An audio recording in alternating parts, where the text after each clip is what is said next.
be a lighthouse. Our job is to speak truth into the culture. So we've heard two great messages, and I think we've got a third one coming up. Our next speaker is the managing director of the Urban Alternative. He is an author. He's a former NFL fullback. He's a graduate of Dallas Theological Seminary with a master's degree in Christian leadership. He is committed to developing the next generation of Christian leaders. Would you give a warm welcome to the stage to Jonathan Evans?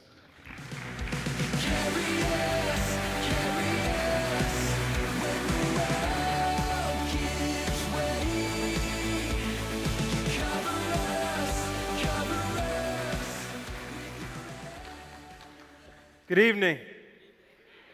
Everybody doing okay still? Good. I've got a lot of emotions standing up here on this stage. I was watching a video of my dad speaking at NRB in 1986. He was going on 37 years old, and here I am 38 years old at NRB. And I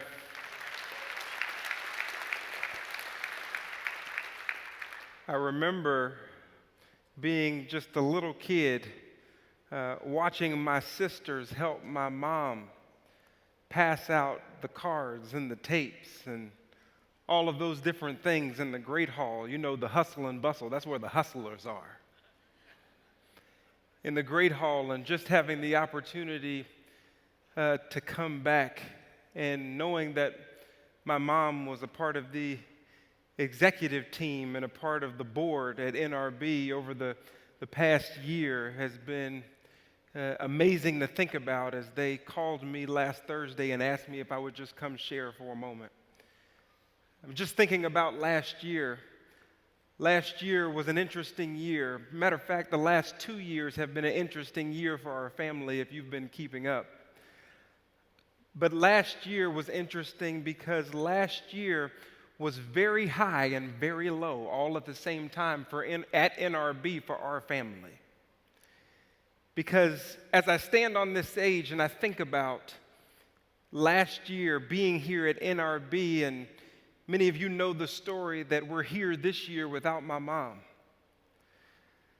That last year was the year that my dad was inducted into the NRB Hall of Fame.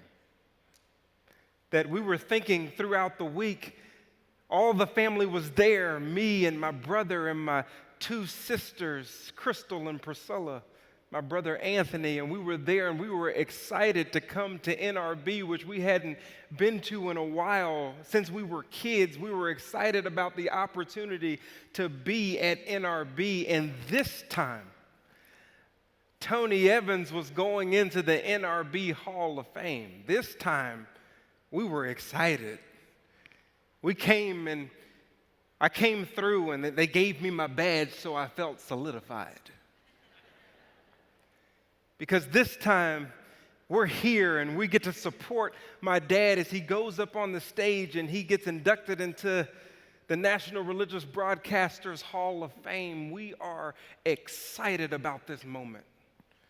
For him, for the family, for the life of the ministry, as NRB has been there to help build Tony Evans' ministry and the Urban Alternative, and come alongside Dr. Tony and Lois Evans as they come and do what God has called them to do for this generation. I mean, we couldn't be more excited and enthusiastic when we came into the doors and we saw all of our friends that had come to support. But throughout the week, it was very interesting because as me and Priscilla specifically would look at my dad, we would say, "Dad, are you excited or are you ready to go? Are you excited about this award that you're about to get? It's a Lifetime Achievement Award. We're happy for you." And he said, "I'm doing okay." "Dad, what's going on? You're about to be inducted into the NRB Hall of Fame. This is one of the top of the mountaintops. This is not going through the valley. You've got a grimace on your face. What's really going on? Are you okay?" He said, "I'll be all right." The next day came around as we're getting closer to Friday for him to go into the Hall of Fame and be enshrined and immortalized with the national religious broadcasters. We're excited for him, and we say, Dad, are you excited about today? It's Thursday, tomorrow's your day. He said, we'll get there when we get there. I said, Dad, what's wrong? Are you okay? He said, we'll talk a little bit later. Me and Priscilla looked at each other. We didn't quite understand why he was so somber when we were at this level, when he had made it to this level, him and my mom getting ready to be inducted into the Hall of Fame. How could you be so somber? Friday rolled around and I knocked on his door, and Priscilla was standing there in her pajamas. And Crystal came and Anthony came, and we ran through the hall like kids and knocked on the door, and he came to the door and he just opened it to let us in and walked back to the bed and laid back down. And we said, Dad, it's Friday. Today you're going to be inducted into the NRB Hall of Fame. He said, I'm doing all right. We'll talk about it later. We went to the banquet where he was going to be inducted, and the entire time when he's supposed to be on a mountaintop, he was evidently to us as his kids, was just stuck in the valley. And I rubbed his shoulder and I said, Dad, are you going to be okay? He said, I love you, John. He just totally avoided the question. I said, I love you too, Dad. Then they called his name and they gave him the honor, and he went up and gave what Tony Evans would always do, a powerful message. And he took pictures halfway smiling, just trying to get through it. And me and Priscilla and Crystal and Anthony kept checking on him because he just wasn't quite right. Then we went to the green room and we checked on him again and said, Dad, come on now, tell us what's going on. You're at the National Religious Broadcasters. You're always excited. You're always enthusiastic. You just got inducted into the Hall of Fame. You have a grimace on your face. Please let us know what's going on. He said, meet me in my room in 10 minutes, and I'll tell you what's going on. And boy, you talk about kids' hearts beginning to beat fast, and all of the geese on my arms took flight. So we got changed and we went to his room. And we knocked on the door. And he opened the door and he told us to come on in. And he sat on his stool and we all sat on the couch that was in his room that night. Just a year ago this time. He said, kids, I know this was supposed to be an exciting time, and it is, and I'm honored that the National Religious Broadcasters Association would seek to honor the work that has been done through the Urban Alternative and everything that has happened with me and your mom. But tonight we face the hardest time in our family's history. As he said that, a chill went up my spine, and I looked at him intently, trying to discern what he was about to say. And then he said, we're facing the hardest time. I said, why, Dad? He said, because your mom has just been diagnosed with a terminal form of cancer that the doctors just have no answer. She's in stage 4. It has come all the way across her abdomen. There is nothing that we are able to do. I've talked to the best doctors. I've went high and I've went low. I've went everywhere in between, and there's absolutely nothing that they can do about it. So if I've been somber all week, it's because we're facing the hardest time we've ever faced in our family. About a minute of silence as we sat there in shock, trying to digest being here just a year ago, this time. What we were facing as a family in that moment that it seemed like was taking away all of the achievements, everything that had happened up until that point. That moment was terrifying and devastating. And after that minute went by, we heard wailing going on across the room. As I looked back at my father, he got up and he could no longer contain it as he was crying on the other side of the room. Priscilla and Anthony stood up, ran over there and tried to comfort him and rubbed on him, and I sat there stoic, just trying to gauge all of the information and process what I heard. My brother-in-law was in there. He turned his back and started crying. At the height of when it seemed like we should have been celebrating, we were crying and in devastation. Because we had just heard the hardest news that we had ever heard in our family's life. We didn't know how to take it. We were all beaten, bruised. Just a year ago this time. And as all of the crying was going on in different sectors of the room, I remembered, oh yeah, my mom is sitting here. Let me see how she's doing. And she sat there comfortable and stoic. And I tapped Priscilla on the shoulder and my brother and my dad, and I said, Mom, are you okay? And she said, all of you come here and sit down. We all came and we sat down around the couch where my dad had given us the information. As my mom took the time to just stare just for a moment to let us process the news that we just heard, the devastation that we just are trying to process at that moment. And then she said, all of you come here and sit down. I have something to say. We sat down, and then finally she began to speak. She said, you do know what this is, don't you? It's called spiritual warfare. You do know that we've had 5 to 6 deaths in the last 2 years in our family, that the enemy has been attacking, that something has been coming up against our family. We must be doing something right because the enemy is taking notice. God is allowing these things to happen. He's allowing these things to be shaken up. And when we face spiritual warfare, or when we face things that come against our family, the Evans family will not tuck our tails and run. We prepare to attack.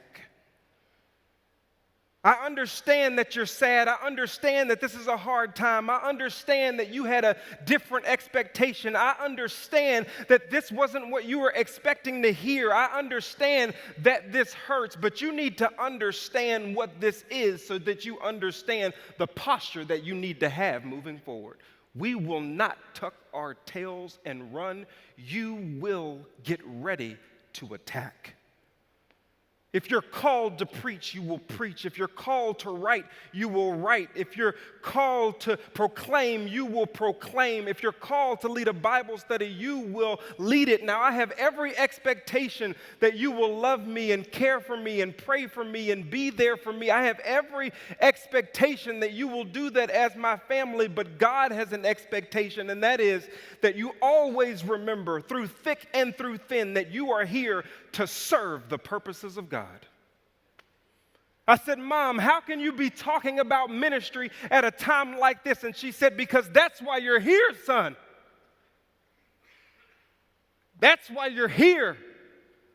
It's the reason why you exist.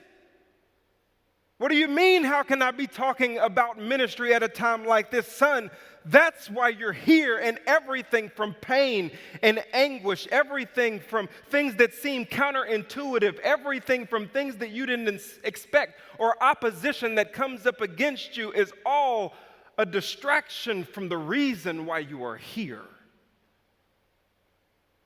So you will stand up and hold your head up and be strong, and you will continue the work of the ministry. I'm just wanting to tell you what my mom told me.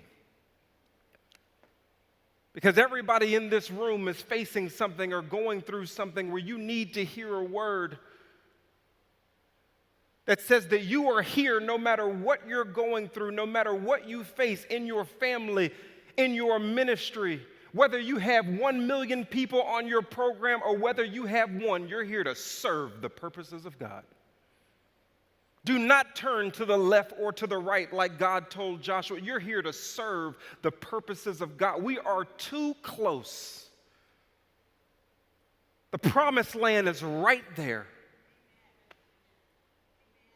My mom was letting us know the reason why this is happening is because God is allowing us to be shaken because of how He wants to move forward. You cannot quit now. Cross the Jordan. The promised land is right there. Some people in this room simply need to be encouraged because it was just a year ago this season where I got a word from my mother, and even though last year was her last NRB physically, she's giving another address today.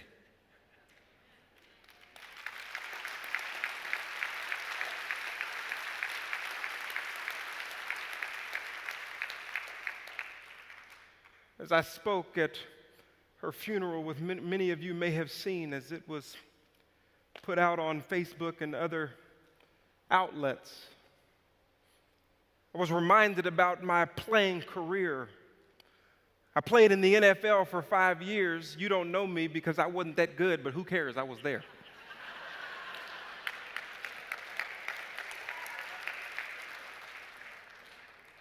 And every player that plays on Sunday, they play on Sunday thinking about Monday.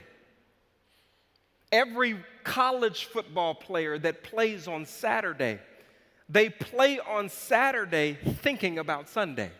Every high school football player, if you were to go to ask them, what are you thinking about during the game on Friday, they would tell you, I'm thinking about Saturday.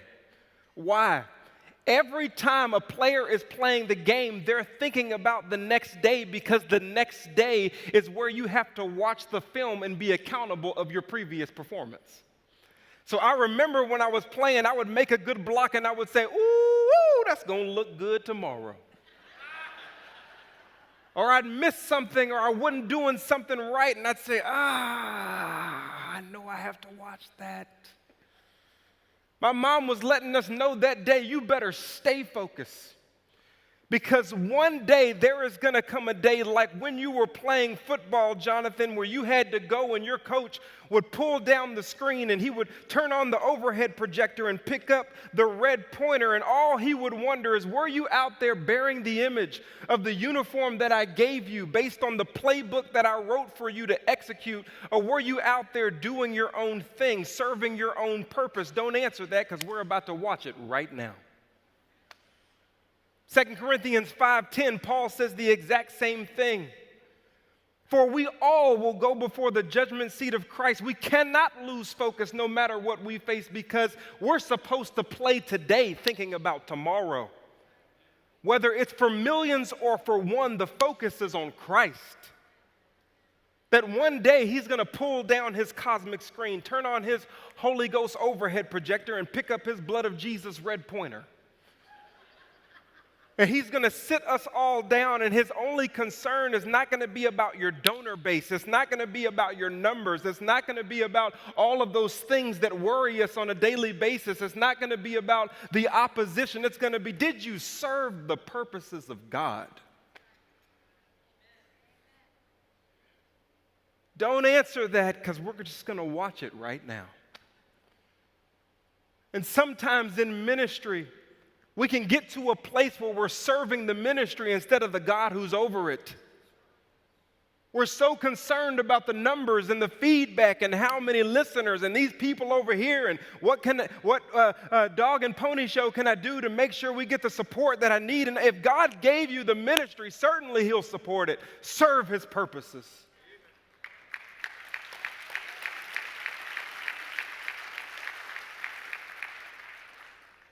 Growing up, I had a dog named Solomon. It was a toy poodle, not by my selection. I have 2 older sisters. If it was me, I would have gotten something a little tougher. But that toy poodle, at 11 years old, I thought that he was a little bit afflicted in my mind because when I would come home from school, this dog would be running around in circles chasing his own tail. And I'd be thinking to myself, does this dog not know that his mouth is on his face and his tail is on his rear end? He wasn't created to catch his own tail. He's running around in circles, doing a lot of movement, but he has no progress. At 12 years old, I came home to some growling that was going on in the back room, and all I heard was so I said, well, maybe my sisters pulled a fast one and got another toy poodle. I went to the back room only to find out that the dog had caught his tail.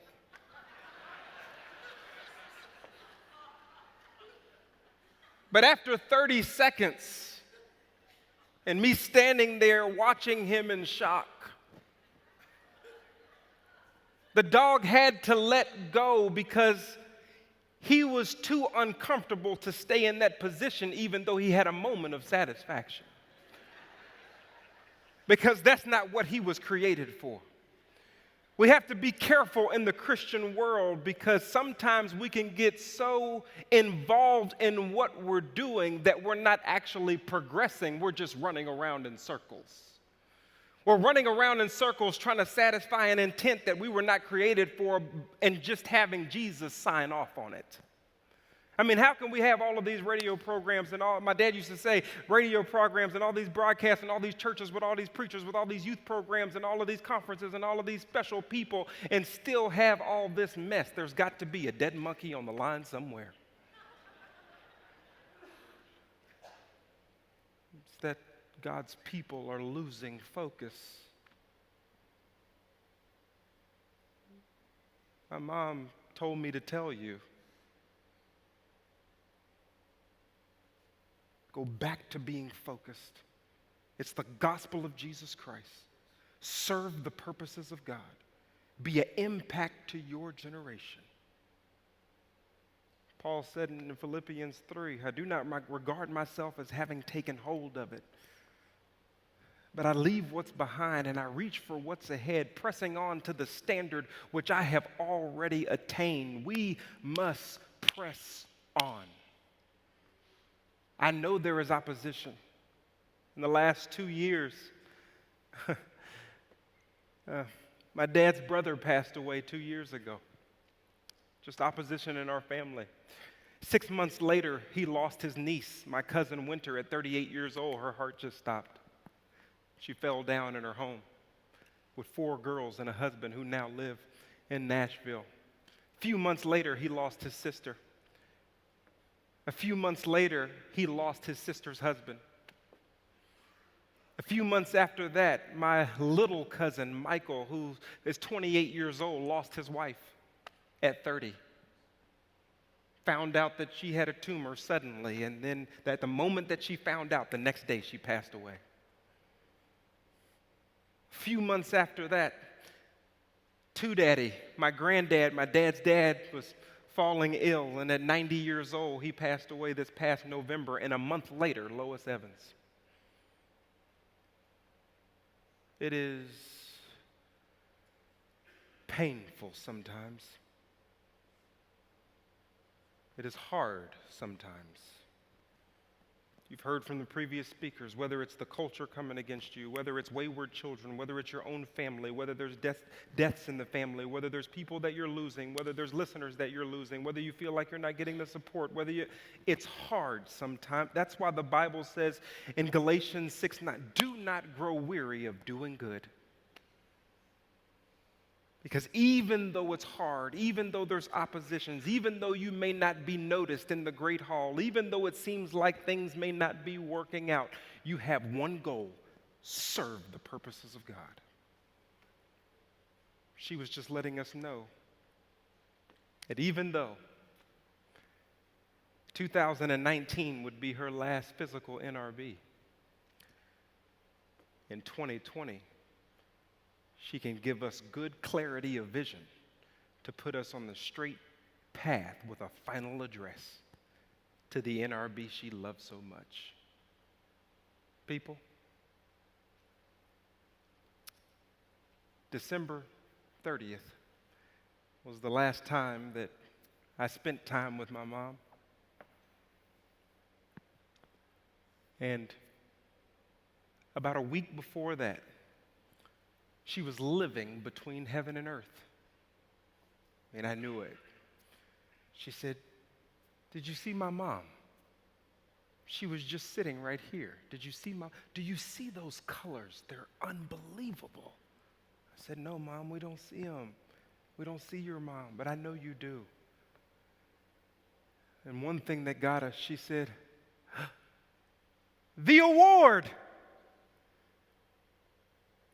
The award! They're about to give me my award."